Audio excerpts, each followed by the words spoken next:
Welcome to Orioles on the Verge. This is Zach Spedden, joined as always by Bob Phil and Nick Stevens. And on tonight's episode, we are going to bring you our mid-season top 50 update. This is usually one of our favorite shows of the year because not only do we get to update our top 50 based on the way things have played out over roughly the first two-thirds of the season, but we get the chance to incorporate new draft picks as well as reflect some graduations. And in this year's case, a lot of prospects moving out of the system because of trades. It's a trade deadline as the Orioles try to make the push to the playoffs.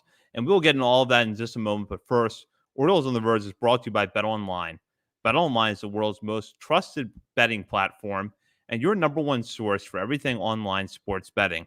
Right now, you can receive a 50% free bet of up to $250 on your first deposit to bet on anything from the UFC to baseball to Formula One racing. BetOnline is every stat, every matchup, even live odds and spreads while the games are being played. When the game's over, head on over to our online casino, get on a game of blackjack or poker, or on one of our over 150 slots games. Head to the website today, get on the action, use promo code BELIEVE, that's BLEAV, for your 50% free bet credit on your first deposit up to $250. BetOnline, the game starts here. And as we like to do at the beginning of every episode, we want to welcome a new member to our Patreon community. For that, I will turn it to Bob, who is fresh back from vacation and ready to welcome a new member of our Patreon community. Yeah, refreshed and relaxed after a nice week down in the Outer Banks with hurricanes all around. Dodged them left and right. Got a lot of rain, but that's about it. Ryan Prenger, welcome to the patron community. Sign up at the AA level. Got that discount for the full year straight up, so appreciate that. Hope you enjoy the content. As a reminder, you can join our Patreon community for as little as $3 a month as a paying member at the $5 and $10 levels. Have access to bonus daily coverage as well as exclusive monthly updates to our top 50 list. Now, of course, our mid-season update and our preseason update go out on the main feed, but we have monthly updates in between both of those updates, and you get a chance to get them there over on Patreon. And with that, now we're going to get into the top 50 update for the midway point, roughly, of the 2024 season. And I will dive right in. There's very little surprise here at the first three spots. Jackson Holliday is still the number one prospect in the Orioles system, followed by Kobe Mayo at number 2 and Samuel Basallo at number 3. After that, you start to see a little bit of movement. Chase McDermott goes up a couple of spots to number 4. He's followed by Cade Povitz at 5th. Enrique Bradfield Jr., recently promoted to Double-A Bowie, checks in at number 6. Vance Honeycutt, the Orioles' first-round pick out of UNC, a 5-tool outfielder, but one that has a lot of work to do with the hit tool, comes in at 7th. Dylan Beavers follows him at number 8. Judd Fabian is 9th, and then the young left-hander Luis De Leon checks in at number 10. Now, as you can see here, if you're watching on YouTube, we have a little bit of a split within the top 10, as is usually expected. Bob, Nick, and I don't necessarily put the same players in the same order. And in fact, I had Brandon Young, who fell just outside of our top 10, in the last spot of my personal top 10. But other than that, basically we have the same players, but in different orders. But we'll start first with the top 3 of Holliday, Mayo, and Basallo, because they have held firm in these spots for a long time. Nick, these players are at different points. Holliday now, after a rough stint earlier this year in the major leagues, has come back up and is hitting really well. Kobe Mayo is up now and struggling a little bit at the plate, but there's no real reason for long-term concern. And then Samuel Basallo is just overmatching Double-A pitching at this point. So what are your thoughts on the top 3 right now? It's still an amazing top 3. Like, look what Jackson Holliday is doing up in the major leagues right now. It is truly unbelievable to see his home run power on display. Did not think that was going to come this year, but that is emerging and being a pleasant surprise in this lineup. Mayo, yeah, like you said, like we were joking about before we came on, Dan Connolly has become the voice of reason for Orioles prospects when it's talking about Kobe Mayo. So that's where we're at there.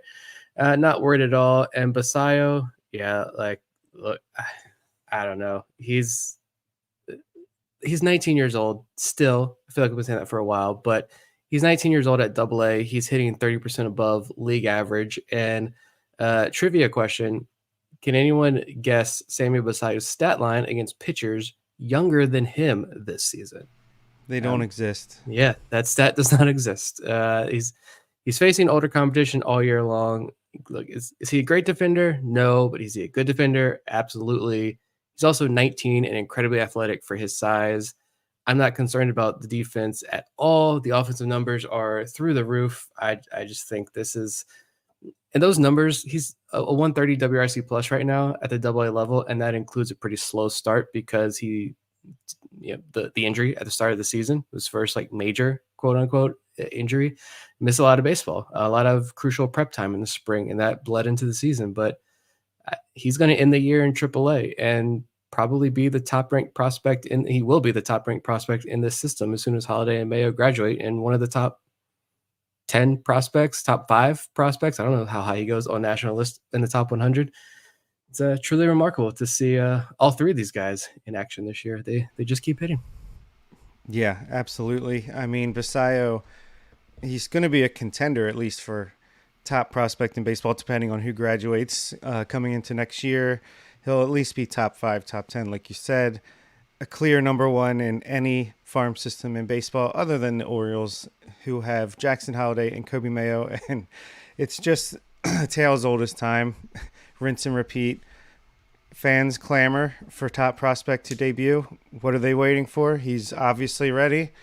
Prospect comes up, struggles because Major League Baseball is hard. It's a lot harder than AAA, and there is an adjustment period. We saw it with Gunnar Henderson. We saw it with Adley Rutschman. We saw it with Colton Cowser big time last year. We saw it with Jackson Holiday this same season, and yet Kobe Mayo's a bust. Send him back down. Clearly should have traded him for Tarek Skubal at the deadline. No, Kobe Mayo is going to pull a Jackson Holiday at some point, whether it's this year or into 2025 like Cowser, but still one of the best prospects in baseball. And Jackson Holiday is maybe the best prospect in baseball for at least another month or however long he's still eligible to be so. Just phenomenal talent on the infield. This is why you don't trade these guys at the trade deadline for a push in a crapshoot playoff system that is baseball for a pitcher that could get hurt at any time. So glad the Orioles held on to these guys, and I'm super excited to have them in this system for the next 6-7 years. Yeah, and as you look at the rest of the top 10, I think this is where the discussion gets a little bit interesting because you have McDermott there at number 4 ahead of Cade Povich. McDermott on the IL right now at Norfolk. Then Bradfield, who was recently promoted to Double A Bowie. In fact, we're recording this on Monday night. That move was announced on Sunday after the game that he makes a jump from High A to Double A. And then you have Vance Honeycutt, the Orioles' first-round pick from this year, followed by Beavers, Judd Fabian, and Luis De Leon. So this is a pretty interesting top 10. Not a ton of movement necessarily from the beginning of the season, except for De Leon making the big jump. We had him, I think, somewhere in the 20s preseason. Now he's up in the top 10, and you have Honeycutt, who is a new member of this organization. So as the two of you look at the rest of the top 10, what stands out to you? I love that there's just 4 outfielders back to back, 6 through 9. Bradfield, Honeycutt, Beavers, Fabian, and that's even with didn't we trade Billy Cook? You know, there's plenty of talented outfielders in this system. Even if you lost to Mac Horvath, who could be considered an outfielder as well, even though he was playing some infield. I think, at least 1 or 2 of these guys are going to break through and make the major leagues with the Orioles, and it's a lot of talent there. Fabian, Bradfield, Honeycutt both have high ceilings. Floors are a little bit different levels depending on who you look at, and then Beavers is more of the right field power hitting outfielder if he can ever unlock everything at the same time. He's shown flashes, obviously. I feel like he's been mentioned in top 100 articles, but just for whatever reason hasn't been able to consistently put it over the course of a full season. So I think you see the depth in the outfield here, and you kind of start to see why this might be Cedric Mullins' last year or two with the Orioles, as awesome as Cedric Mullins is. And he's been great since June 1st, as he's been able to play mostly against right-handed pitching, his defense. But these are guys Bradfield, Honeycutt, Fabian, especially, who have tremendous defense, tremendous speed, stolen base ability, power from Honeycutt and Fabian. Bradfield will steal you 100 bases if you let him. So, yeah, just very exciting crop of outfielders here. That was hard to differentiate between. Probably the hardest for me was, do I put Honeycutt over Bradfield? He's the new flashy toy in the toy box, or do you go with the higher floor Bradfield? And Fabian's had a quietly great season as well. So, just really fun outfield crop here. It is a lot of fun, and even if they don't all pan out, which they're not going to, I go back to look at the trade deadline, and they were able to move Connor Norby and Kyle Stowers for Trevor Rogers. Like, if you're going to have that ammo, you're going to have many more infielders like that, and you're going to have these guys who, even among this crop, that maybe don't pan out in the next 2 years or so. You're going to have more outfielders like this, where you can continuously make trades like that to help fortify the fringes of your roster every trade deadline. But yeah, before I get to the outfielders and why I put my rankings that way, I think Luis De Leon, like, it- this section is where it starts to get really interesting. I think 10 down, but I mean, De Leon gets promoted to high A. He's still like 2 years younger than his peers down there in high A. And I just think the baseball card numbers don't look great since the promotion, but he's still running a ground ball rate near 60%. His FIP and XFIP are like a run and a half, almost 2 runs lower than his ERA. The BABIP's pretty high, and I think he's already vastly exceeded his. I think he's pitched more innings. He's almost pitched as many innings this year as he has his first 2 years combined. So I think De Leon is just, that arm is getting tired. He's a tremendous talent. I put McDermott over Povich, putting McDermott 4, Povich. Actually, I put Povich 6, but I put McDermott over Povich just because I think Cade Povich kind of, like, I know a lot of people have soured on him. Shocker, they're souring on all these guys, these prospects, getting brief tastes in the major leagues. But I think Povich is still a very solid, like, back into the rotation innings eater type arm. I think that's fine. McDermott, I think whether it's as a starter or a reliever, I think there's still a much bigger ceiling there, and I think he's going to be an impact arm for you in some role. The toughest choice was the Honeycutt, Bradfield, Fabian, Beavers, and where do you go? Because they're all kind of in that same mold also. Huge ceilings, loud tools, but massive question marks.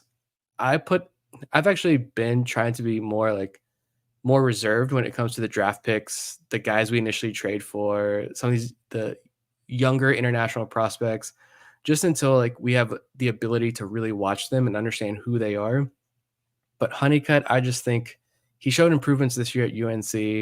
He's got this the unknown upside, that unknown potential of what his hit tool could be now that he's in a major league organization. I went strictly upside there with that pick.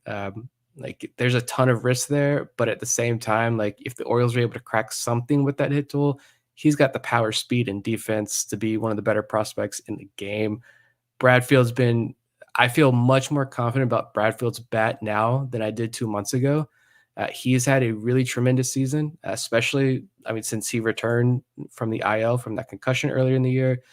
And then Beavers and Fabian was another tough one. I put Fabian ahead of Beavers just because, like, the defense is elite, the power's for real.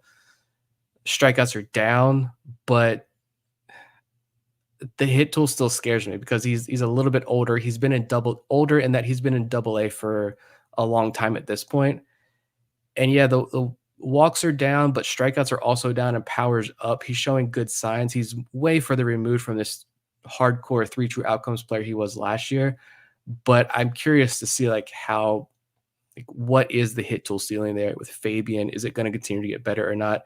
And Beavers, if it does click, Fabian is a potential all-star at the major league level. Beavers just hasn't really shown. It's been an underwhelming season for Beavers this year, to be honest, especially after what he did last year in high A and in double A. He's got a lot of home runs this year. He's got 12 home runs, I think, but I feel like a lot of those home runs are concentrated early on in the year. I enjoy watching him. I think he's made growth in some areas, but he's a league average hitter this year. So that's why I put him down there at the tail end of those 4 outfielders. But I think it's a fun conversation to have on where you rank those 4 guys. Yeah, and I completely agree with you on the pitchers. I had McDermott ahead of Povich, not because I soured on Povich, but like you said, I think I went with the upside in McDermott more than the higher floor in Povich. And yeah, I think there's a chance that McDermott could be a mid rotation starter or a back end reliever, which to me is, even if there's a chance that all he is a middle reliever, I feel like I'll take that upside over a safe 4 or 5 starter, which I think Povich is in a good rotation. So, agreed. Yeah, I'll start with the outfielders. What got a little bit tough for me is that I don't think there's a ton of separation right now between Bradfield, Beavers, Honeycutt, and Fabian. I don't know what has happened to Dylan Beavers since the end of May because for the first 2 months, he was one of the best hitters all around in the Orioles farm system. And then we've just kind of seen a dive off that I can't quite explain. But in my mind, when I see Beavers at his best, he can get on base consistently. He hits for the kind of power that you look for from a corner outfielder. And his defense is far from elite, but I think it's serviceable. Fabian, an excellent defensive center fielder. And really, where it came down, like the harder question I had was Honeycutt over Fabian. What the reason I went with Honeycutt by one spot is that I think the speed is better in comparison to Fabian and that the tools across the board are just louder.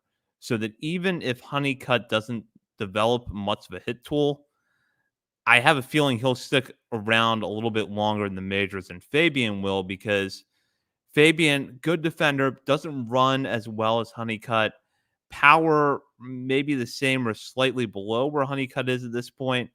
So I feel like Honeycutt just has a louder set of tools, even though both players have question marks. And then as for Povich and McDermott, again, that is a coin flip.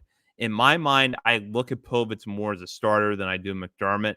McDermott has now had back-to-back years where he's gotten hurt late in the season, and the stuff, frankly, may profile a little bit better out of the bullpen. I think both guys have high ceilings, and I think that McDermott can stay on the mound and continue to improve his command that he can stick in a rotation, but Povich, that's a starter. He's going to stick in a major league rotation. And I know some people have soured on him, but I think that was largely due to a couple of rough starts that he had before he got an option to Norfolk. You got to remember, he went up against a very good Atlanta Braves lineup early on when he was promoted and won the Orioles that game. He had a few outings like that before his command seemed to falter a little bit. If he had pitched a little bit more consistently after that start against Atlanta, he would still be in the majors and people would be talking about him a lot differently than they are right now. And he wouldn't be eligible for this list. Exactly. Yeah, we thought Povich was going to come off this list a month ago, but that is not the case. And it probably cost some guys a little bit further down an opportunity to crack the top 10. So now let's reveal those 11 through 20 spots. At number 11, we have right-handed pitcher Brandon Young, followed by a fellow right-hander, Pat or Patrick Riley, depending on which source you look at, recently acquired from the Pittsburgh Pirates. He's followed by Frederick Bencosme at 13th, Trace Bright at 14th, Michael Ferret, who has made a tremendous leap. Remember, he was not on our preseason top 50, and he's now 15th overall on our list. Edgar Portes, another guy that has made a big jump since the beginning of this year, follows him at 16th. Creed Willens putting together a nice year at Aberdeen offensively, follows him at 17th. Juan Nunez at number 18, a really good right-handed pitcher who unfortunately has been on the IL for a while now. Hopefully we see him on the mound before too long. He's followed at number 19 by Aaron Estrada, who has put together a phenomenal year between Delmarva and Aberdeen. And then at number 20, infielder Griff O'Farrell, the Orioles' recent draft pick out of UVA. He was their second player taken in this year's draft class. So, bit of an infusion here. You have O'Farrell, who was chosen in this year's draft, but you have a lot of guys like Portes and Ferret that have made significant jumps since the preseason. Players we've been talking about for a while now, in Bright and Willems and Bencosme as well, and then Riley, who recently came over from the Pirates. But I want to start with Brandon Young. He's stuck in the organization after the trade deadline, despite a lot of speculation he could be a guy that the Orioles would dangle out there to get something in return at the deadline. He's going to be Rule 5 eligible this offseason. Barring any unforeseen circumstances, he has to be a lock to be protected at this point. And now he's starting to get a lot of national coverage. So Bob, I'll start with you. Young was a guy that has been on our top 50 before, but it's generally been in that 30 to 40 range. And he started to creep up this year, and now he's at 11. What do you think is a realistic expectation for him going forward? Well, he's definitely not going to be Rule 5 eligible by the time that rolls around. I could say that's safely, you can assume that. And now he's being uttered in the same sentence as Cade Povich and Chase McDermott when it comes to maybe contributing in the major leagues this year. At a recent press conference or a little reporter session that he did say that Brandon Young is getting close. They think about, the same type of stuff that Michael Elias says when a guy's getting close to making his debut or at least coming back up.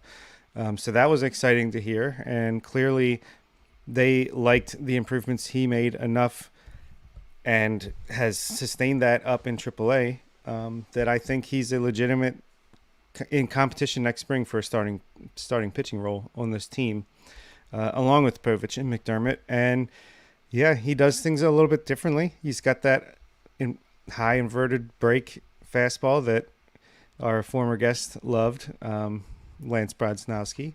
And it's been one of the funnest developments in following this minor league system for me since we started this podcast, going from undrafted free agent to on the radar to hurt, not knowing even what he was hurt with exactly. And now I think we know it was Tommy John. He recovered greatly, bounced back, and now he's a borderline top 10 prospect in what is still the number one farm system in baseball, at least until Jackson Holliday graduates. Yeah, Brandon Young is getting the Mike Elias tip of his tongue treatment that we always see.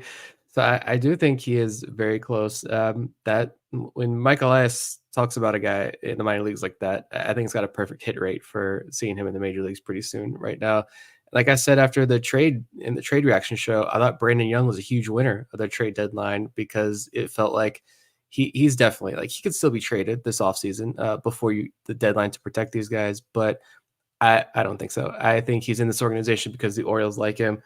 He's got a spike in walks since he got promoted to AAA, but that's of zero concern for me just because he got roughed up in one. It's a small sample, and he got roughed up in one of those outings. He couldn't find the strike zone. And I think it was he left the game after like an inning and 2/3 or something. And then it was reported that he was sick and removed from the game early because of that. So he immediately went back to looking back, right, like his old self, starting with his next outing. You also got the robo-ump impact. We talked about that with Chase McDermott and kind of comparing his weekday numbers versus weekend numbers, robo-umps versus no robo-umps. There's a pretty stark difference there with McDermott. Like he's got to be added to the 40-man roster this winter.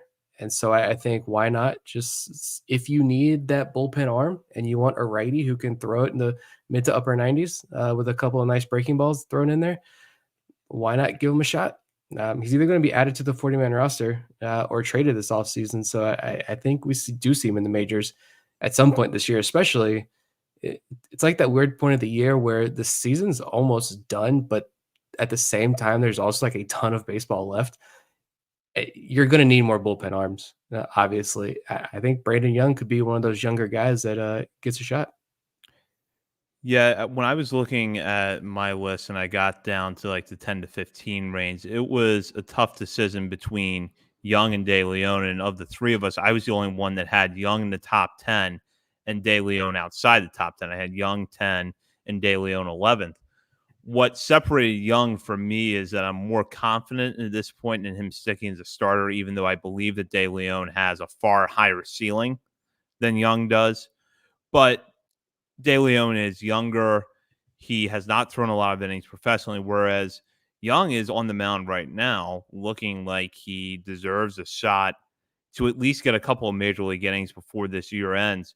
And possibly, depending on what the Orioles do this offseason, compete for a back end rotation spot.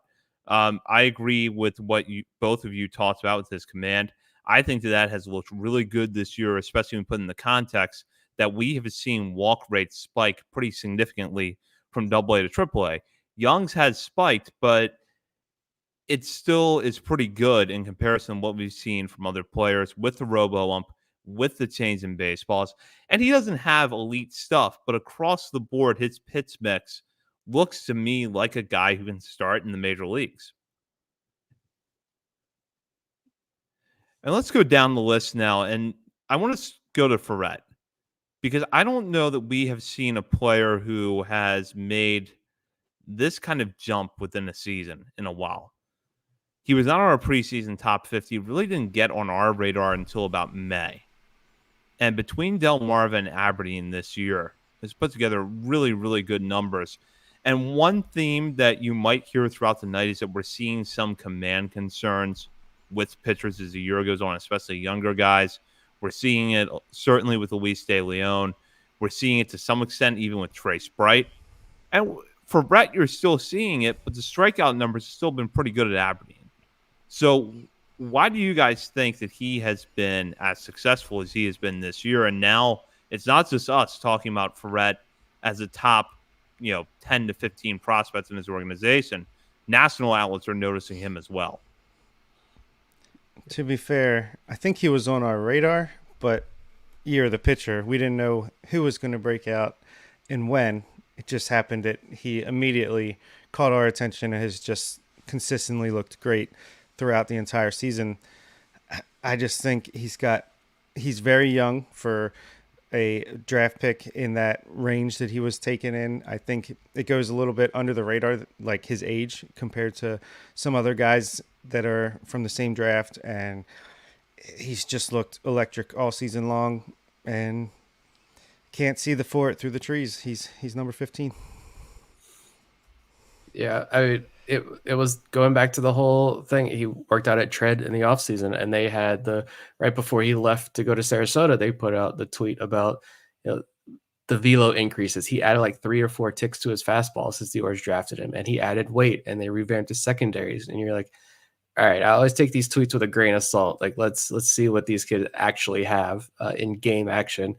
It's one thing to do it in a confined lab, but what are you going to do out there in the field against other competition? And from the first start he made in Delmarva, it was very clear that this guy was just poised on the mound. He looked much different and beyond of what a lot of these other guys in Delmarva. When you watch these arms pitch in Delmarva, you see a lot of uncertainty. You see guys who it's like Ferret had a game plan and he was executing that game plan, and you don't see that a lot of times at the low A level, especially now when a lot of low A, it's 19-year-old, international prospects who are still very raw, still learning the game.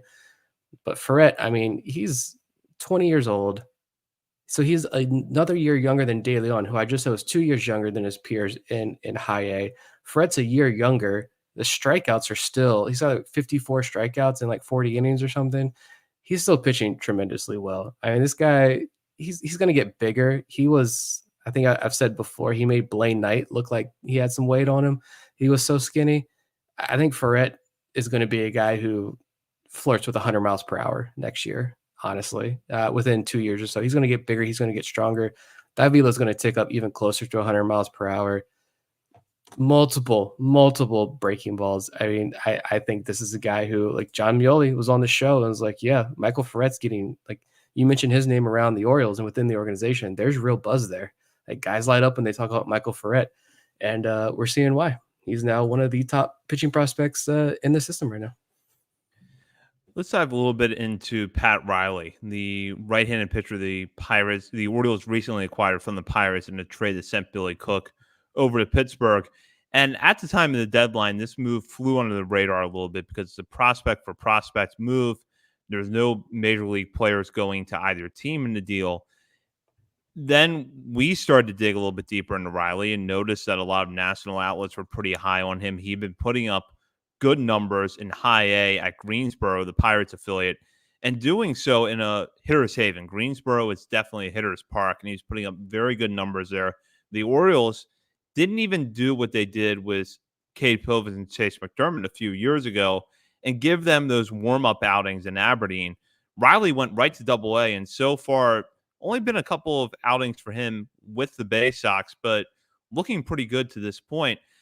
I have to be honest that until I sat down to actually do the list, I didn't expect Riley to be this high. I thought he might be in the 20 to 25 range. But when I started to look at him, a little bit deeper and start to look at what he's done so far, dive into the reports that are out there and compare him to some of the other prospects in the Orioles system, I felt like he was not that far off from Jackson Baumeister, who the Orioles gave up to get Zach Eflin from the Rays. So I think that in that sense, his ranking here is pretty fitting because we had Baumeister in the 10 to 15 range for the better part of, a year. So what are you guys thinking about Riley at this point? I thought this was, like we talked about, was one of the top trades at the deadline, at least the most underrated trade at the deadline, because you moved multiple top pitching prospects for major league talent, which you needed to do. You can't just go out and acquire a bunch of pitching and not give up pitching in return. And the Orioles gave up a lot of good pitchers at the deadline, but they were able to replenish that instantly by trading away. Like, I know a lot of people really liked Billy Cook, and it's fine. He's made tremendous growth this year, but Billy Cook, I don't think, was going to contribute really in any way to the Orioles major league roster at any point. Riley is instantly plugged in as one of your top pitching prospects in the organization already. I said after the deadline, you watch him throw one pitch and you see like he looks exactly like an Orioles pitching prospect. He's got that over the top delivery. Watching his outing the other day, he's got that fastball that just dominates the top of the zone. He's like a much more refined Jackson Baumeister already. And he's 22, and the Orioles plugged him in at AA as soon as he came over into the organization. So I think you look at his age, his production, and what level he's at, that should speak volumes about what the organization thinks about this kid. I think he is, honestly, I would not be surprised. Look at the list here. I would not be surprised if Riley is firmly within the top 10 of the system when we begin next season. Yeah, the more I think about this trade, I'm like, what the hell were the Pirates thinking? Why did they trade this guy for Billy Cook? Like, it's not like Billy Cook immediately plugged into their major league team. I don't know. I'm grateful. I know that. I think the fact that the Orioles were willing to give up Jackson Ballmeister, not that they didn't like him, obviously they liked him, and then plug in Riley and immediately promote him to AA, which I think Ballmeister would have been promoted to AA fairly shortly if he wasn't traded. I think it just speaks volumes that they at least liked him as much as Ballmeister, if not more. And yeah, I think he's got some really nasty stuff. I've loved watching him pitch so far, and I hope to watch that continue. And I agree with Nick. I think he's a top 10 guy by the end of the year. We'll move down to the 21 through 30 part of the list now. And I think this is going to give us an opportunity to obviously highlight some players we haven't to this point, but then talk about some of the differences in our list and how we arrived at those 10 or really 11 through 30 spots. So we'll go down now to number 21 on the list. That is Leandro Arias, young switch hitting infielder who was just promoted to Aberdeen. He was followed by Ethan Anderson, a catcher drafted out of UVA in this year's draft. Cameron Weston, one of the biggest risers in the system this year, comes in at number 23. He is followed by Alex Pham, who, after a really rough start to this year, has started to look like the pitcher that he was last year, getting plenty of swings and misses down at AA Bowie. Emilio Sanchez, who stands out among a lot of players of his type in this Orioles farm system, which is young, switch hitting infielders who rarely ever strike out. Not as Sanchez rarely ever strikes out, he walks way more than he strikes out, and he's doing so at 16 years old. So he is 25th on our list. Zach Fruit, right-handed pitcher with a lot of good stuff, who has started to get more notice nationally, comes in 26th. He's followed by Thomas Sosa, switch hitting outfielder currently down at Delmarva. Jordan Sanchez, another international assignee, ranks 28th on our list. Tavian Josenberger, who just made a jump up from Aberdeen to Bowie, comes in at 29th. And then Luis Almeida drops down a little bit from where he had been preseason. He is now 30th on our list. And much like last year for Almeida, it was a year with inconsistent results at the plate, combined with some injury issues. However, if you want to look for a silver lining, he picked up the pace a little bit in the last couple of weeks of the FCL season. So this is an interesting part of the list in that you have a lot of guys with seemingly high ceilings, but some real question marks. And then for us individually, a little bit of variance in where we rank these players. So, Nick, I'll start with you. What kind of jumps out at you as you look at this group?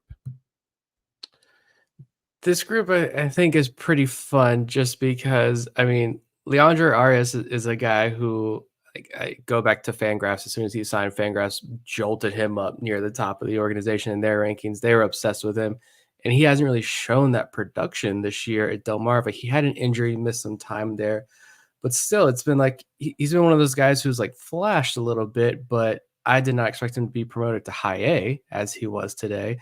I was prepared to come on and say, like, I was gonna like wait till next year to make a strong stance on Arias and kind of, when you look at this scale, I think about this scale when I'm looking at these Delmarva guys. It's like, are they Creed Willems or are they Anderson De Los Santos? Are they Creed Willems because they're going to break out in this tremendous way in year two when they get that year two in Delmarva? Or is it going to be Anderson De Los Santos where it's like we maybe keep like pushing the goalpost a little bit and keep hoping there's a breakout, but there just never quite is. Although we can talk about Anderson De Los Santos at the end of this list. But I firmly had Arias closer, like to the Creed Willems side of the scale, and here he is, like getting promoted to high A, and he's still only 19 years old. So I don't think that was a promotion of like we've got to clear the deck to get these college draft picks on the roster. They could have kept him on the bench in Delmarva, but instead they promoted him to high A. They've got more Noel Borth Romero's in this organization that they could have, filled Aberdeen's roster with, but they're promoting these, 19, 20-year-old international prospects pretty aggressively. So that's fun to see. I'd be curious to get some more information about how the organization views Arias, because I think that's interesting. Cameron Weston there at 23, I'm at 24, so right around the same spot. Still, no one is talking about this kid, and it's getting ridiculous at this point. He's in Double A, striking out 30% of the hitters he's facing. He has a 6% walk rate, and he's got fewer ground balls. Like the ground ball rate has dropped by 10%, yet he's still been uber effective at the Double A level. I think this is a potential starting pitching prospect. I think he's more than just like a ground ball specialist reliever. I think there's real juice here. This is his first fully healthy year in pro ball, and he is as quietly as you can, just excelling. Like he could end the year in AAA, to be honest. He's earned that at this point. And I would probably say he's probably too low on this list right now, if I'm being honest. But for me, the biggest riser, like Pham, like you mentioned, solid. My assessment on Pham, Fruit hasn't changed. Emilio Sanchez, I love the 45 walks to 33 strikeouts is just amazing. But the biggest jumper for me was Tavian Josenberger. I bumped him up a good bit. I have him 27th on my list, so a little bit higher there. I talked about it a lot on last week's episode. I made my case for him there, and he immediately hit another home run and was promoted to Double A since then. So like, I feel like he was a pick that a lot of people didn't like, or just, I don't know, didn't seem excited by after the draft last year, which made me like him even more. Like, why? Like, why? I want to see this guy succeed. What is this about him? There's something there. I know Joe Doyle kind of sold me on him a little bit when we had him on. And then you watch this kid play, and it was a rough start to the year, man. But that power is shining through with Josenberger. He's fun to watch defensively. The power is there from the left side. It was like this, the stats in his gameplay never matched through the first 70% of the season. And now here, there's only like 3-4 weeks left of the year in the minor leagues, but the stats and gameplay are finally matching for him. I'm stoked to watch him in Double A. I'm excited to see where he plays, because now they have like Fabian Beavers, Josenberger, Bradfield, like John Rhodes is still there. Like there's a lot of talented outfielders. Josenberger, we know, can play on the dirt. So I wonder if he sees some more infield run now that he's in Bowie. But Josenberger is quickly becoming one of my favorite prospects, especially with this little breakout that he's having to close out his time in Aberdeen. Great call outs there. I'd like to go back to number 19, Aaron Estrada, who I have all the way up as my number 14 prospect in the system. Just shout out to him for getting promoted to Aberdeen and just continuing to produce. Like, didn't miss a beat. I just think, and he's super young too. What is he, 18? 19? 18 or 19. Yeah, I mean, just to me, the power he's showing, yeah, obviously he's a little bit of a smaller guy than you get out of your prototypical power hitter, but I mean, it just the ball jumps off his bat, and he's just a natural born hitter, a la Frederick Ben Cosme.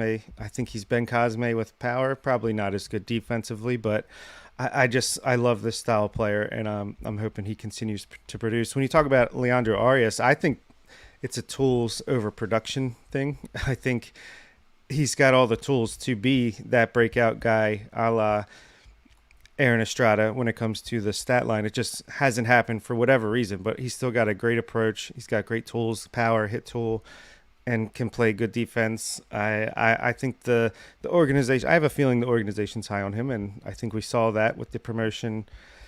Cameron Weston, yeah, I think he's got to be the most underrated pitcher in the system, maybe even by me.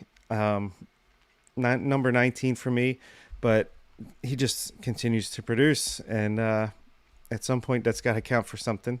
Edgar Portes, I like seeing him jump up 14 spots. Again, higher than Weston, probably. Weston would contest that, but I think Portes has tremendous stuff, and he's just continued to refine that. Zach Fruit jumps 21 spots all the way up to number 26. Obviously, a lot of that is trades and stuff like that, but just consistent season. I feel like he's gotten better as the year's gone on, and I agree, Josenberger, again, tools over production. Like, you can see if he puts it all together what he could be capable of, and I think we started to see that over the last couple of weeks, and hopefully a fresh start in a more hitter-friendly confines of Bowie will end the year on a high note. And yeah, Thomas Sosa, by the way, also promoted to high A. That was cool to see. I think could be an adventure in high A for him, at least to end the season, because he's so raw, but the tools are just tremendous. And yeah, I might have to get down to the Ironbird Stadium just to see if he can get a hold of one while I'm there in person, because he's a fun player to track here as we move forward. Going back to Josenberger, I had made the point earlier in the season that he was one of those prospects that kind of confused me because he seemingly does everything right, but the stat line doesn't really reflect that. He can play up the middle. He runs really, really well. His speed does not get enough credit. He's been one of the most efficient base stealers in this organization since he was drafted last year. And, there were questions about the power, and I don't see him being a power hitter going forward, but it's no small achievement to get out of Aberdeen hitting 9 home runs in about 2/3 of a season. Overall, he was actually a better hitter in Aberdeen this year than he was on the road. I don't think that means anything, but that was something that jumped out at me. But Nick, to go back to your point where it's like maybe some people were underwhelmed, I almost feel like this might be a case where the reports on Josenberger last year were so specific and perhaps accurate that no one wanted to hear that the player who was chosen 5th overall in this draft class is probably going to be a bench player down the road who's going to be a utility guy. No one wants to hear that. And I think Josenberger has the potential to be a little bit more than that. But let's think about if he does end up as someone who's going to play on the bench. He plays up the middle. He runs really well. He never takes a bat at bat. He can walk. He doesn't have great power, but it's, he's not going to be overmatched necessarily in that area. He's going to hit some home runs from time to time, certainly a doubles hitter. So I don't think people realize how hard it is to find a player with that kind of profile. And that if you can get someone who is your 5th infielder or your 4th outfielder who has that skill set, it's a really good player. Yeah, he played a lot of. I think he started the year primarily at second base, but he moved back into the outfield down in there in Aberdeen. Again, interested to see where he plays defensively now that he's in Bowie with how that roster is constructed. But he can play center field. He can play second base. He can play the corner outfield spots. He kind of does it all there. And yeah, the speed, like I, Enrique Bradfield Jr., Tavian Josenberger, and Reed Trimble. That's 131 stolen bases that Bowie just added to their roster. And Reed Trimble, we'll talk about him in a minute, has never been caught stealing in his career. He's a perfect 38 for 38. Just massive speed from all 3 of those guys, especially Josenberger. But this whole section here, this is I feel like this is where we really start getting like super excited about guys, because identifying these future gems, the guys who are going to break out. Not everybody gets super interested by these guys at the lower levels and lower down the list, but this is where I live. And like you see guys like even Jordan Sanchez is another guy who, like, you look at his numbers. I don't have his numbers here. I had him 31. He's 28 on our list. I had a little bit lower on him, but I'm still a Max Wagner like sympathizer a little bit. But like Jordan Sanchez is 18 years old, a Cuban prospect. He's hitting 333 with an OPS over 1,000. He's got 6 home runs. He has 23 walks to 31 strikeouts. So he's a big time power hitting prospect without the swing and miss concerns that like Thomas Sosa and Steven Martinez have. But I don't see like any hype around him nationally. I haven't seen any. Like Baseball America's done a tremendous job, especially this year, about doing like deeper dives and data driven articles on a lot of the DSL prospects. They've sent guys other than Ben Badler to the Dominican Republic to watch guys who have been at Orioles camp, watching guys. And Jordan Sanchez still doesn't get the shout out. I think the box score line is, I don't think it's a farce. And this guy is going to be a pretty fun prospect to watch, again, because he doesn't have the swing and miss concerns that some of these other power hitting, corner outfielders do. Like Sosa promotion to high A was shocking. And I'm a big Thomas Sosa guy, but I was shocked to see that. I did not think he was ready. And, we'll find out. But I think it does lead to this whole section. We see more international guys. And Bob asked us the question last week when he was on vacation. He threw it in the Discord. We talked about Keeler Morphe, who can't wait to talk about him in a minute. But we talked about Keeler Morphe getting that bump up from the DSL to Delmarva. And then Bob asked, hey, do we see Jordan Sanchez get promoted once the DSL season ends in a couple of days here? Do we see some of these other guys who are performing really well in the DSL? And I've been thinking about that a lot. And it's like, I'm very curious to see if some of these guys, especially now after seeing Estrada and Leandro Arias and Thomas Sosa get promoted, I'm very curious to see if that becomes more of a trend with the Orioles. We know they like to be aggressive. We know they changed up their habits after they eliminated short season ball. They got very aggressive with their younger prospects. I'm almost curious now that the FCL season ends when the draft comes, if maybe that does become the norm. I don't think Keeler Morphe, as much as I love him, I don't think he's this superstar special unicorn prospect that they're like, we've got to get up to low A immediately.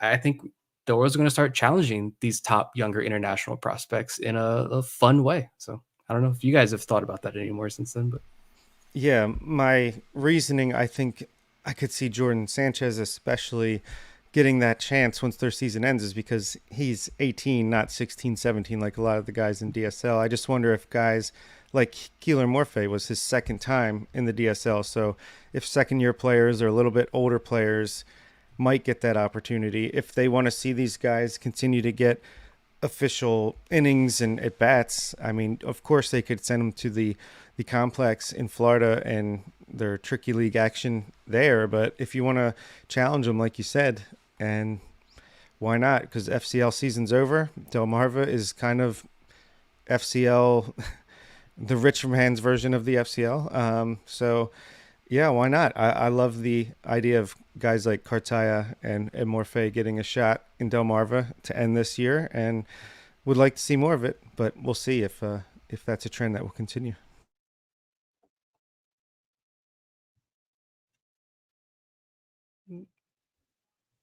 Of our list. And again, this is where things get interesting because we have a little bit of a split in the way that we see things. And then some places where you could, argue that some guys should be higher in comparison to others. Number 31, Kyle Bronovitz. Remember, Bronovitz acquired as part of the Dylan Bundy trade with the Angels a few years ago. He's back healthy this year, pitching at Double-A Bowie after having Tommy John surgery earlier in the 2022 season. He's followed by Trey Gibson, who has been a quick riser this year, an undrafted free agent last year who put up very good numbers at Delmarva. Before being promoted to Aberdeen, he's basically picked up where he left off at low A since arriving with the Ironbirds. Joshua Lorenzo, a young infielder with a lot of power potential, comes in at number 33. He's followed by Max Wagner, who is struggling this year with injuries and did not put up great results during his time at Bowie. But Nick said he's a little bit of a Max Wagner sympathizer, so we're going to throw the question to him here in a few minutes to get into why. But then Steven Martinez checks in at 35th, a young outfielder with a lot of raw power. He's followed by Elvin Garcia, who was not on our preseason top 50, but is starting to get some notice nationally. He's putting up a phenomenal year down the DSL. Reed Trimble, after a few years battling injuries, he has been on the field more this year, putting up very good results. He comes in 37th on our list. He's followed by Austin O'Verne, an outfielder out of USC, who the Orioles drafted this year. O'Verne ranks 38th. Nestor Herban, a right-handed pitcher chosen by the Orioles in the 2023 draft, comes in 39th. Herman had an injury early in the year. He came back from that at Delmarva, pitched very well, recently was promoted to Aberdeen, showing very good stuff. And then Brylan Tavera, the prize acquisition in the Orioles 2022 international free agency class, has battled some injuries at Delmarva this year and has struggled with his production a little bit when healthy. He drops down to 40th on our list. He's been a guy that for a while has ranked kind of in the 20 to 30 range, more precisely, probably the 25 to 30 range for us.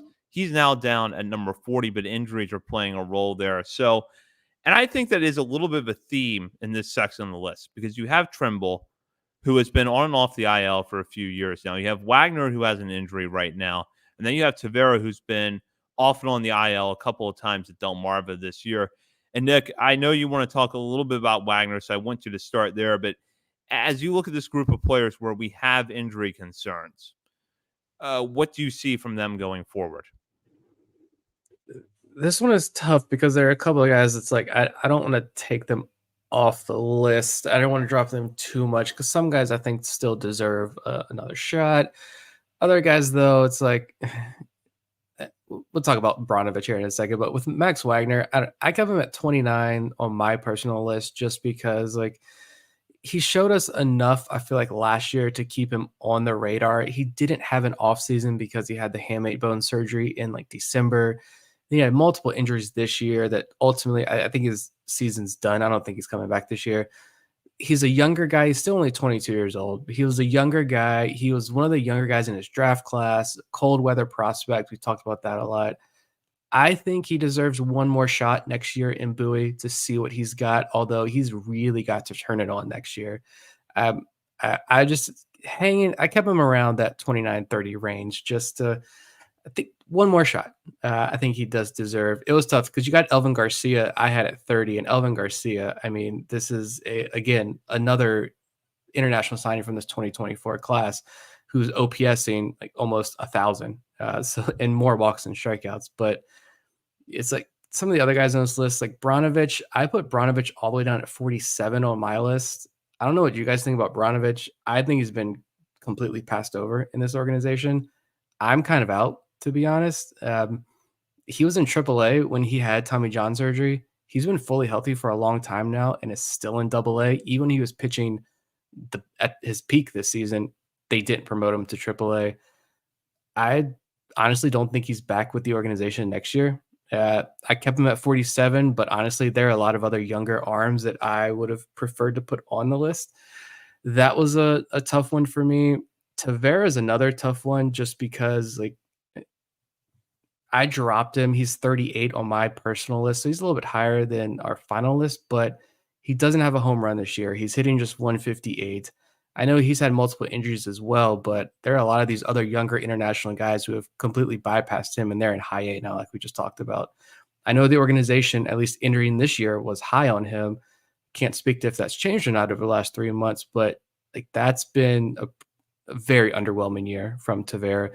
He still is just 19 years old though at this point, so we'll see. But yeah, it's Reed Trimble, just unbelievable what he's doing. I was going to say he's back, but he was never really here because he had 2 major injuries that completely decimated his career to this point. The last 2 years he's ended in a hospital bed instead of the field. He was drafted 65th overall, and now he's showing power, speed. He plays on the dirt. He plays center field defense when he was in college. Now he's been promoted to AA and OPSing well over 800 this year in Aberdeen, showing the power. It's 29 walks to 35 strikeouts. I'm happy for Trimble, and I'm excited to see where that goes. So that's a positive guy coming back off injury. But the other guys, I'm having a hard time, like Tavera, Branovich. I'm having a hard time on keeping those guys where they are on my list. Yeah, that's a good point for me, Branovich.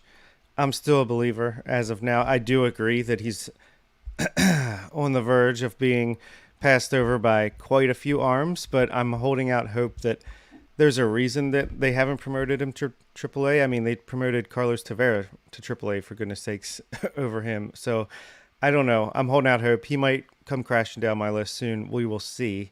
But I definitely see your argument there. Joshua Alonso, talk about a guy who's coming back from injury, got a late start to the FCL, didn't show off the power that we know he has in the FCL season this year, but was just nice to see him get back on the field and perform. He's still super young, super talented, a lot of upside. So look forward to him in Delmarva next year.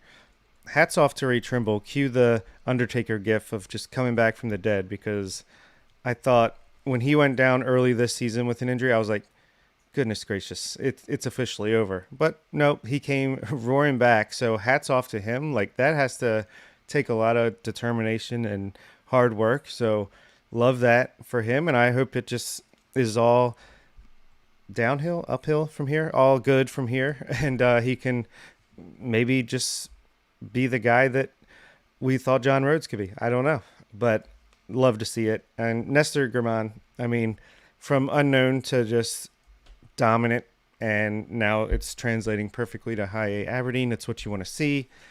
Yeah, Tavera for me, still some upside there, obviously, but you got to see it at some point, and hopefully that's next year after a restart, but time will tell. I'm starting to lose. I'll say I'm losing more faith in Tavera than I am in Luis Almeida, who I thought came on really strong at the end of the year and had the low BABIP beyond that. So, yeah, I'm holding out hope. Just like with Max Wagner, you want to give him one more year. I'm giving Braylon Tavera one more year. Yeah, I think it's a good comparison with Almeida and Tavera. And then for Bronovitz, I've gone back and forth on him this year. I have to be honest, it's been a little bit tough because early in the year, he was walking way more hitters than I'm used to seeing him walk. And that was despite the fact that his strikeout numbers and his stuff didn't seem any different than what he had shown in the past.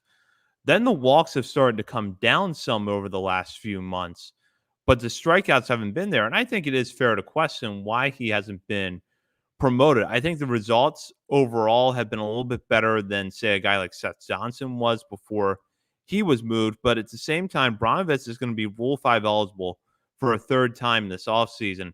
And I'm not very confident that he's going to be protected by the Orioles, let alone chosen by another team.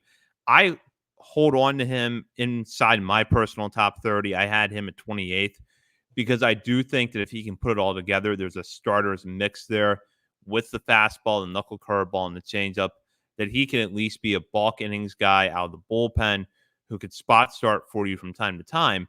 But there's no doubt that the consistency has to get back to what it was pre-injury.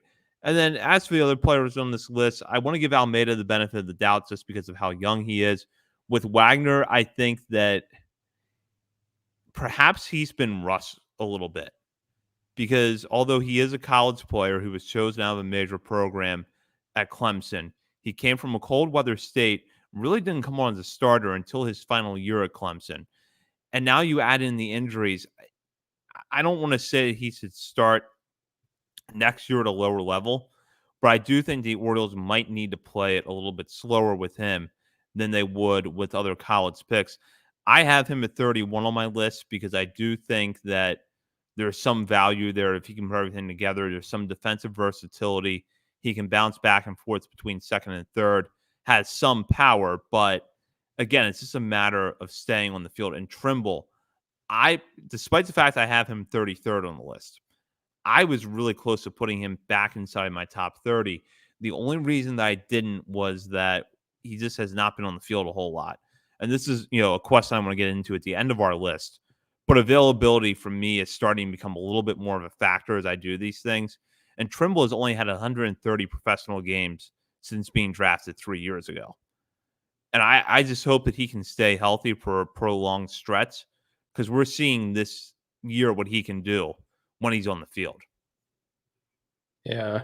I this section is a lot of fun because of those injury concerns. These guys bounce back, and then are they now fighting to be back into the top 30, or what trajectory do they go on? I do agree with Bronovich. I guess the final point I'll make there is why I have him so low. I do agree with the point you guys made about his skill set. It's not an issue of skill set with me. I think what influenced my rankings so much with Bronovich is how I think the organization has just passed him over, and because he is 26 years old and he's still in Double A. But I have a soft spot for Bronovich because I will clearly remember that day the Orioles scouted him, and I feel like the day that was the day when he pitched at JMU in the CAA championship series, his last year at Elon. I'm pretty sure that scout. I don't know how he survived wearing all black, long sleeve, little zip up, quarter zip up, and jeans in one of the hottest days I've ever experienced in my life here. And the Orioles eventually traded for him and got his guy, thank God. But I just think it's like the organization just kind of like passed him by a little bit. But if we can end this section on a high note, my guy here is Trey Gibson. I just think, talk about a breakout arm here. He's up to 97, at least from what I've seen. Maybe he's been a little bit higher. Don't know. He has multiple breaking balls. He's 6'5", 240 is what he's listed at. I think he's a strikeout and ground ball artist. First of all, the ground ball rate's like well above 50%. The strikeout rate has been through the roof. He got promoted to high A already. He's had one rough outing since he got promoted to Aberdeen, and it was his second outing. And I think I had a daily the next day, and I talked about it was the longest break he had in between outings. It was at 11 a.m., and it was his second high A start. He immediately rebounded his next time out. So he proved me right there. I also think like De Leon, the arm's probably just getting tired because he's up to 70 innings already. And he did not pitch last year, except for a couple innings with, after he got selected by the Orioles or signed by the Orioles as an undrafted free agent. But he did not pitch last year in college because he got suspended. He's already up to 70 innings. So I think next year you unleash the reins a little bit. And this is like a 6'4", 6'5", 240. Like that is a workhorse body right there. And I think he could potentially be that kind of arm for the system. It's to have him this low in the organization. Like, yeah, you traded a lot of top pitching prospects, but when we can talk about guys like Gibson and Nestor Herman and some other guys we're going to talk about in the back end of this list, I think the pitching program's sitting pretty right now, even after all those trades. Yeah, I love Trey Gibson as well. And if anything, he's taught me never doubt Chris Respitar's pitching opinions. Come to the Discord. He catches one every once in a while. He called Juanis and Charles Flame out, and he called Trey Gibson breakout. So hats off to him. I'm a big Gibson fan as well now. Yeah, Gibson and Herman certainly have made big jumps. And now we'll go down to the final part of our top 50. It was the 41 through 50th rankings. And there are some players you really need to keep your eye on in here, and some names you've probably heard before who are a little bit lower than they have been before for various reasons. We'll start with Kiefer Lord, 41st on this list, has really good stuff, but unfortunately because of injury, we have not seen him on the field this season. He's followed by Keeler Morphe, who Nick alluded to earlier as being a breakout prospect. He recently made the jump from the DSL to Delmarva. 5'8" right-hander who throws really hard, shows really a lot of promise on the mound. We're going to talk about him in just a moment. He's followed by Justin Armbruster at 43rd. Now, Armbruster has had one of the more bizarre seasons of any prospect in the Orioles farm system. Got off to a horrible start, was really bad basically through the end of June.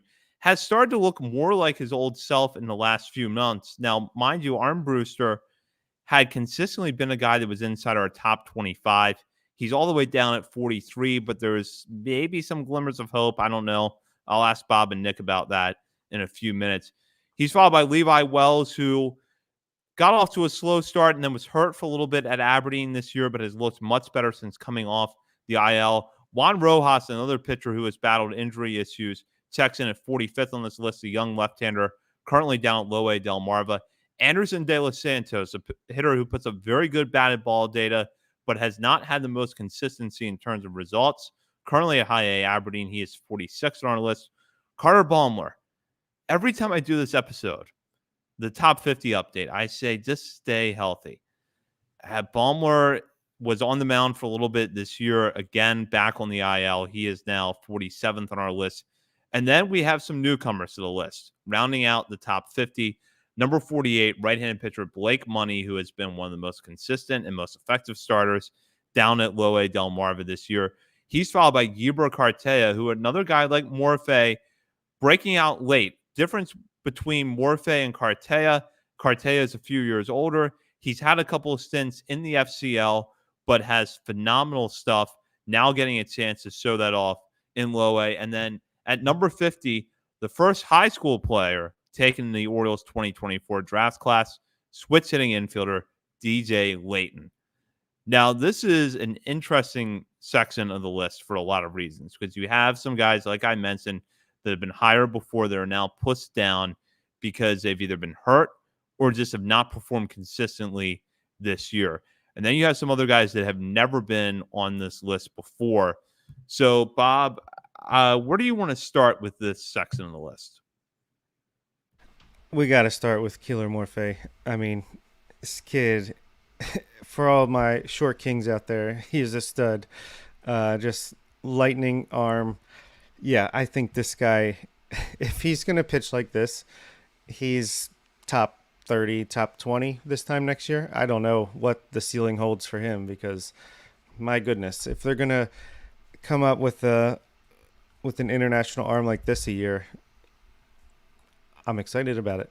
I don't know what else to say. He's been awesome. Yeah, you gotta love that. Yeber Cartaya is like a foot taller, and he's older. But I think he's shown a lot of promise as well. He strikes out a ton of batters.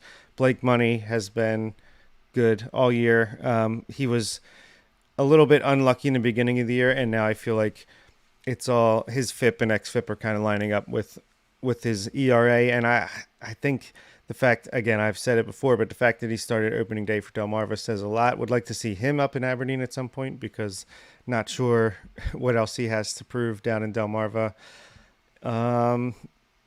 DJ Layton, yeah, I don't think we'll see him until next year, but it's exciting. And Baumler, this might be his last month on this list, I have a feeling. But yeah, year of the pitcher, Justin Armbruster. I think, is there hope? Yeah, I think there's hope, but maybe more of a bullpen arm at this point for me. But yeah, it's been a rough year, but we'll give him one more. See what he's got in the tank. I don't think he's getting taken in the Rule 5, so I think he'll be back next year and see what he can do. Yeah, there's still, you're talking about the 40 through 50 on our list here, and I think you've still got 3 very intriguing arms on this list, and some more, like especially international arms that didn't crack this top 50 that are going to be pretty interesting to listen to. But yeah, with Morphe, like where do we find my thing here? Let's just look at his numbers. He's way up on my list. That's why I can't find him. I had him 37 on my list. I had to pump the brakes too. I wanted to put him higher, but I pumped the brakes a little bit, get some more looks, get some more data on him first. But like, this kid was sitting 97 miles per hour, not touching 97. He was sitting 97 miles per hour in one of his last starts in Delmarva. And then in like the 4th inning, decided to fire off a couple 100s before being removed in the 4th inning of that game. He gets promoted to Delmarva. I keep thinking like they're making mistakes. Ever since the whole Anderson De Los Santos got released thing last year, I'm always skeptical about, did the Orioles really make this move when you look at the transaction log? And to see Keeler Morphe assigned to Delmarva, I did not believe it. Well, he pitched for Delmarva the other day, and it was 3 scoreless innings with 7 strikeouts, 1 hit allowed. Unbelievable. Like, shout out to John Mioli for the shout out in the Baltimore Banner as well. Link in the Substack post. Just, real recognize real there, I guess. John's great. John, go subscribe to the Baltimore Banner. Shout out to them for including that. I'm excited. I hope John does get down to Delmarva, or up to Salisbury to check out Morphe. I want to hear John's thoughts after watching him pitch, because I'm blown away. I need somebody to bring me down a little bit, and that's going to be very hard to do. This kid, This time last year, he was 17 years old in the Dominican Summer League with an ERA over 7 and 25 strikeouts in 25 innings, but 21 walks. That is absurd. And now he's in Delmarva striking 7 and 3 scoreless innings. I love that. Yeber Cartaya, he's another one of my new favorite arms to watch, just because we're getting all this infusion of new guys we haven't seen in Delmarva, and we're getting to the end of the year. So that's what makes it a lot more exciting. Cartaya kind of, to me, looks like a baby giraffe trying to walk, like some tall animal calf trying to learn how to walk. It just looks weird. It looks awkward because he's so tall and it's like all upper body. But I think this is still a guy who like they're going to work with, and the stuff like Zach mentioned is really good. I've watched both of his starts with Delmarva so far. I've been impressed. And I still think Juan Rojas is interesting. He's still only 20 years old, which is hard to believe. And he's finally healthy and putting together a healthy season. So he could start next year in Delmarva again, but I still think Rojas is interesting and could be one of the first arms promoted if that's the case. Again, the Jorge Lopez trade is just the trade that keeps on giving. And then Levi Wells, I think, is still interesting. He's 44 on our list. I got scared because he missed, about a month with a shoulder injury. We know those are scary injuries, which is why when we found out last week for sure that Brandon Young had Tommy John surgery and it wasn't a shoulder injury, it was like, thank God it was Tommy John. But Levi Wells had a shoulder issue, was still having walk issues like he had in college before the injury. He's come back. He's only pitched 3 innings and 2 outings. I think they're easing him back in. But if he can rein in that control, I think Levi Wells climbs up this list as well. So you're talking about 40 through 50 on this list, but multiple arms. And Kiefer Lord had Tommy John surgery.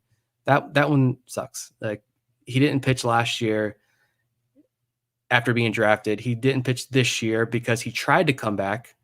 Multiple times he tried to come back and just couldn't. Finally had surgery. So we may not see Kiefer Lord next year either. That's going to be tough after missing 2+ years if he can return to form. But he was one of the more intriguing arms in last year's draft class. So multiple arms in this 40 to 50 range that I'm pretty excited to see where their development takes them. Yeah, I completely agree. And if Lord had been healthy, he would have been on my personal top 50 and frankly, probably within the top 35, top 30 spots because I think his stuff is a lot better than some of the pitchers that are ahead of him on this list. But health is a factor there. As for Cartaya and Morphe, I am really excited to see what both of these guys can do as they round out their seasons. And with Morphe, Nick, you and I talked about this last week. Despite him being small for a pitcher, he's listed at 5'8", 160. He looks like he might be a little bit bigger than that, but not by much. He doesn't have a violent delivery, and he throws really hard. So that, to me, is a sign that that's something you can build off of with hopefully not a ton of risk. Pitching prospects come with risk that's inherent to their profiles. But I think if the Orioles can kind of bring him along the way that they brought Luis De Leon along, he could really shoot up this list in the next year or so. Now, as for the guys that have kind of come down here a little bit, I want to talk about Armbruster for a minute before we wrap up. He has looked like the Justin Armbruster of recent vintage in the last couple of months, but he got off to a really slow start this year. There's no doubt about that.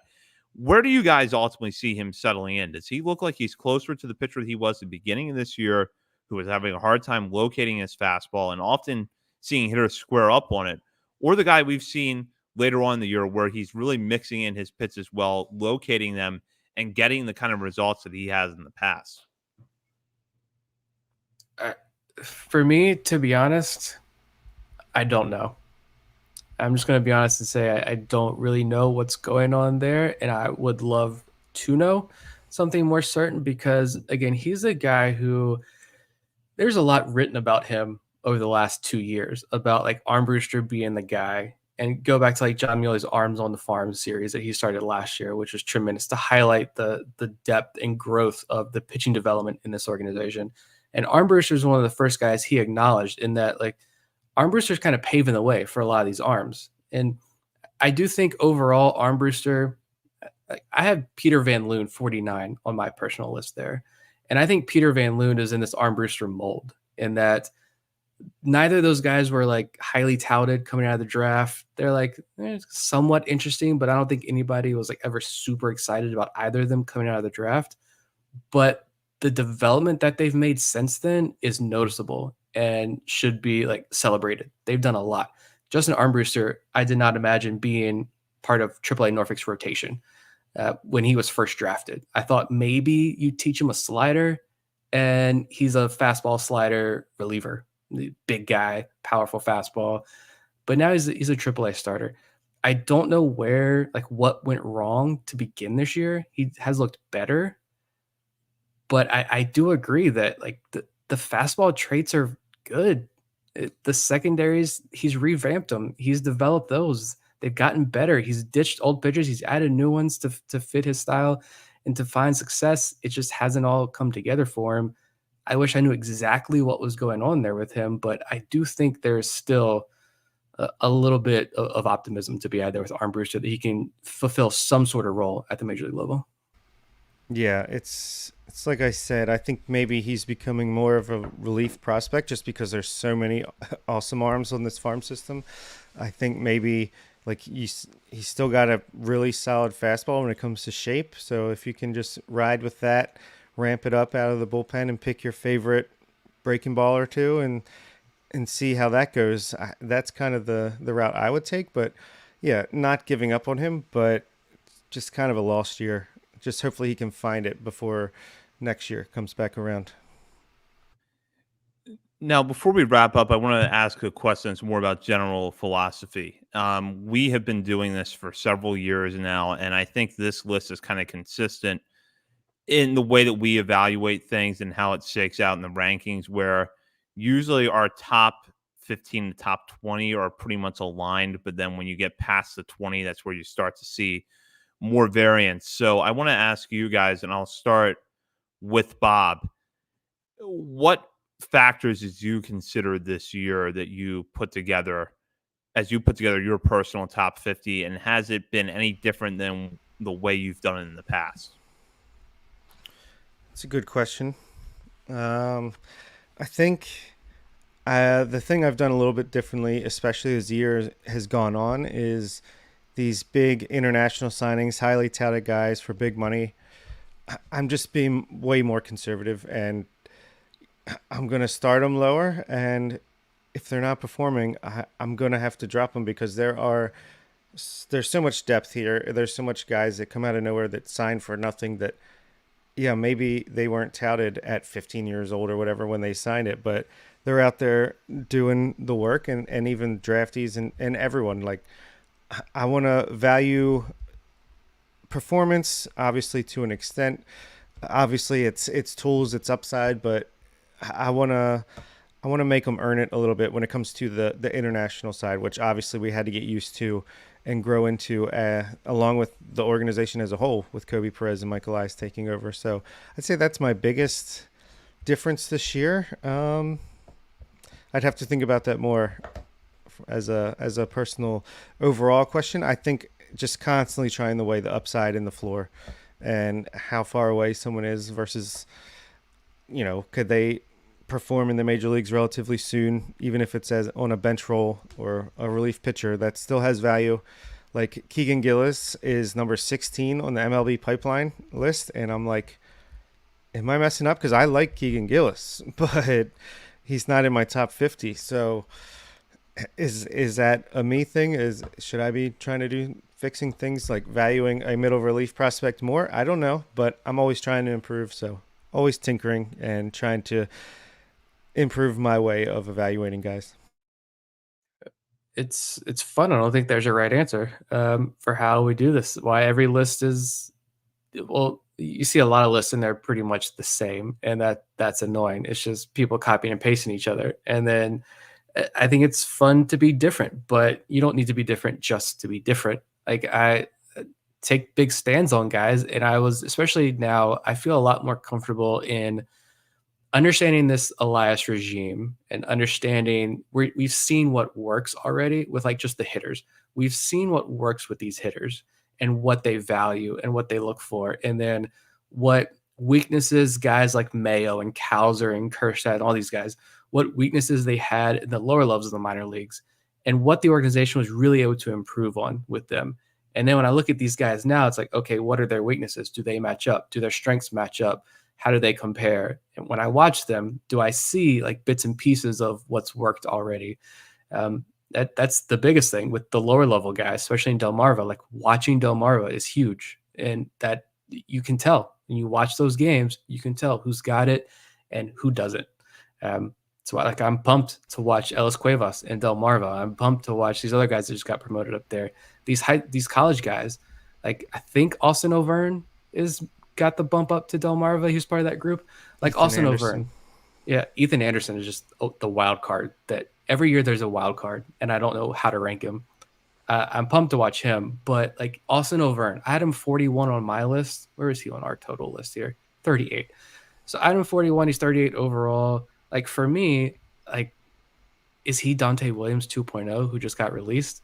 Or is there going to be more there? And so like I'm excited to watch him. And if I see something a little bit different there with the bat, then like I'm going to be more aggressive ranking him. It's trusting like what we've done. I've said this a couple weeks ago. Like I don't think we tout ourselves in these rankings and our thoughts on certain guys enough, because yeah, we say stupid things sometimes about some guys. I know I have, but at the same time, like we nail a lot of things because we trust what this organization tells us and what they show us and what they value, and just trusting our eyes and what we watch. We watch a lot of minor league ball, and I think it comes out to make a pretty good list. I will I know say, Go ahead, sorry, Bob. Zach, and this I want you. Maybe this will play into. We have our honorable mentions on the screen if you're watching on YouTube. Which subscribe, like, ring the bell, whatever people say. I noticed no John Rhodes, no Hudson Haskin on any of our lists. I'm not sure that happens a year or two ago. I think we know what we have in them, and they are not considered really, at least for me, much of a prospect anymore. Unfortunate. I think they're organizational filler at this point, which to make it that far in professional ball is a feat in itself, and obviously they're talented players. But yeah, I think that goes a long way. Get rid of Chance Cisco brain. That's what I'm calling it. Hey, Give Long up- Island Ducks chance just go to you. Exactly. Like it's okay to, when you see it, like there's only so long like you can keep these guys on this list. Again, just trusting everything. I think for me, the biggest thing that I question more with this list than I have in any of our past lists is availability. And maybe it's because of the injuries we've seen at the big league level this year. But I think Kiefer Lord and Gene Pinto have higher ceilings than a lot of the pitchers on this list. And if both of them bounce back quickly from their injuries, I'm going to put them firmly inside the top 50, maybe even inside the top 30. But there's just such a risk with guys that are hurt, for any length of time. You don't know how they're going to bounce back. So that was on my mind a lot more this year. And then to Bob's point with Rhodes and Haskin, I think the reason that both of them have held on to our list, I know I've thought about this for a long time with them, is that, well, there's fourth, fifth outfielder potential with those guys, as there was with Dante Williams. But a lot of times it's about trying to find the line between the guy that's going to be a career upper levels minor league player versus the guy that can stick on a major league bench. So if I'm looking at John Rhodes compared to Tavian Josenberger, well, Josenberger plays more positions. He's more athletic. He runs better. He walks a lot more. Rhodes, as I said when he was drafted, has the raw skill set of an everyday right fielder. It's a matter of whether or not he can put it together. And because of injuries and some other things, he just has not been able to put it together. I hope that I still have some hope for him. I still have some hope for Hudson Haskin, but you start to see where, all right, they're clearly below that line of being someone who can contribute in a reserve role at the major league level versus being an upper levels minor league guy who has organizational depth. Yeah. And it's also good that we update this every month, like over on Patreon as well. So we're constantly talking about this on a monthly basis, giving our thoughts, and it's a dynamic list, as I think it should. Like I know Baseball America started updating theirs much more frequently, and for good reason, and it's why we do it. Like it's really fun to see these guys as they move up, and some of these guys move down, but they bounce back. But to see the growth year over year with these prospects, it's truly phenomenal to see like Creed Willems firmly inside our top 20 now. Like this is a guy who like we had so many questions about, and now look at what he's doing in high A. And like to follow this growth, it's like we now know like exactly what this organization values in their catchers. And I feel a lot more confident saying Creed Williams is a guy that we should pay attention to. And what he's doing matches up to what this organization wants and down the line. But yeah, I do agree that with the availability stuff, with the injuries, it's why like it's hard for me to keep Carter Baumler on this list because he's pitched 49 innings. He's been a pro for 5 years. He's pitched 49 innings. Like it's hard to keep, maybe he's Hunter Harvey 2.0, but at the same time, it's like it's hard to keep him on this list. So yeah, that's another thing. Maybe I ding guys too much for their injuries, but it's tough. One last question here before we wrap up, because I think it's basically a looming question on a lot of fans' minds. This is probably the last list that we're going to have that has Jackson Holiday on it. It's very possible it's going to be one of the last lists or one of the last lists that has Kobe Mayo and Cade Povich on it. And the question keeps popping up. Do the Orioles still have even a top 10 to top 15 farm system, let alone an elite farm system, without those guys? So I'll just put it out to you, starting with Bob. What does this farm system look like when those guys have graduated? I still think even when Mayo, Holiday, Povich, McDermott graduate, I still think we're middle of the pack farm system that is going to have pop-up guys, could be borderline top 10. I don't know if we'll have another Kobe Mayo, Jackson Holiday, Gunnar Henderson type prospect, Samuel Basayo. I think we will. I think from the international pipeline specifically, I think that's where that would come from. I don't know if it's going to be, I don't know if it's ever been on such a regular basis in baseball history as it has over the past 4 or 5 years. So that's not really saying much, but I could see us more. I'm trying to think of the team to compare to. I want to say Dodgers, where it's like they trade guys every year, but there's always guys that are popping up that it's like, oh, wow, they somehow have a great farm system again, despite yada, yada, yada. Honestly, the Yankees have that kind of thing too, where it's they always have guys that they can trade for value at the deadline when you think, oh, they just got rid of all their good prospects. No, all of a sudden they got some more. So I think the Orioles will be, obviously payroll compared to those teams remains to be seen, but from a development and scouting standpoint, I think we'll constantly be middle of the pack, anywhere from 5 to maybe as low as 18, 20, but somewhere in there throughout the next few years and moving forward. So I don't think there's much to worry about. The most important part is they got them to the major leagues. I listened to the episode last week.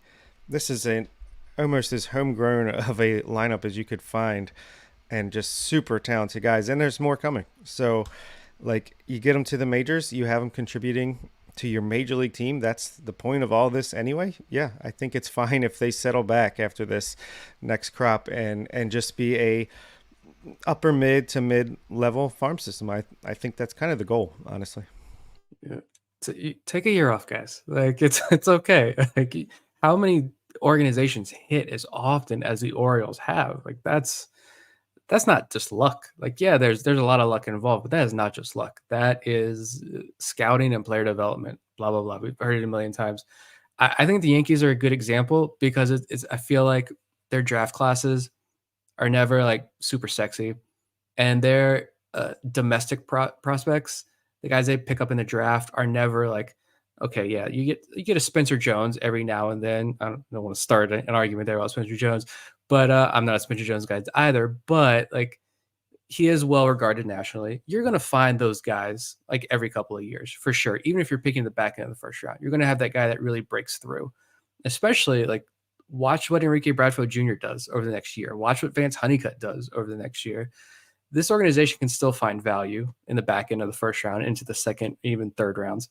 But I think kind of what Bob alluded to there, it's now pay attention to the international side of things, because these college guys, they're going to grab a bunch of, look at this most recent draft class. They're going to draft a bunch of Chase Allsups in this organization, right? And it's how many of those Chase Allsups can become, the next Brandon Young.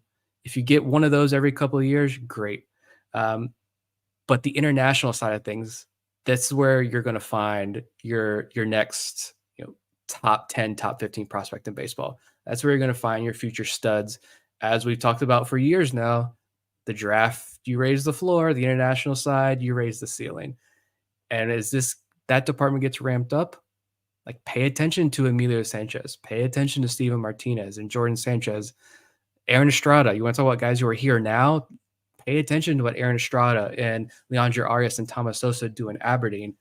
Those international guys, they're still so young and raw, like they could spike into some of the top 100 prospect in a year in no time. Absolutely. I think that Orioles fans, frankly, have been a little spoiled in the last couple of years by the way the farm system has just turned out. Not just a lot of elite talent, but frankly, number one overall prospects on top 100 lists. That streak is going to end after this year. It already has ended on some outlets' lists, but Samuel Basallo is going to go into next year as easily a top 15 to top 20 prospect in the game, maybe even top 10. You have a lot of guys that could be risers. Honestly, I still see this as an upper half farm system in this game. So, in other words, 15 or above. I still see them in that range. And there's going to be some guys that don't work out. That's just the nature of things. But there's going to be some others that do click. And I think it's going to keep the rankings high for a while. So, something to keep an eye on. And with that, that does it for this episode. We will be back next week. We might take a deeper dive into the players that just missed our top 50, depending on how the news cycle goes over the next week or so. Of course, we'll also take a look at what's going on in the major leagues as well. In the meantime, you can follow us on our many social media channels, including Facebook, Instagram, Threads, X, TikTok, and YouTube. We're also over at Substack, OriolesOnTheVerge.substack.com. You can also sign up to become a member of our Patreon community. And at the $3 and $5 level, or at the $5 and $10 levels, have access to bonus daily coverage from Bob, Nick, and myself. What I should mention is that if you are a member of the Patreon community, you will get the monthly updates between now and the end of the regular season, so probably September and October. And then sometime over the winter, we will start our daily countdown of the pre-2025 top 50 list. So if you want that before anybody else, you sign up for our Patreon community and get access to that. For Bob Phil and Nick Stevens, this is Zach Sped, and you've been listening to Orioles on the Verge, presented by Bet Online and part of the Believe Podcast Network.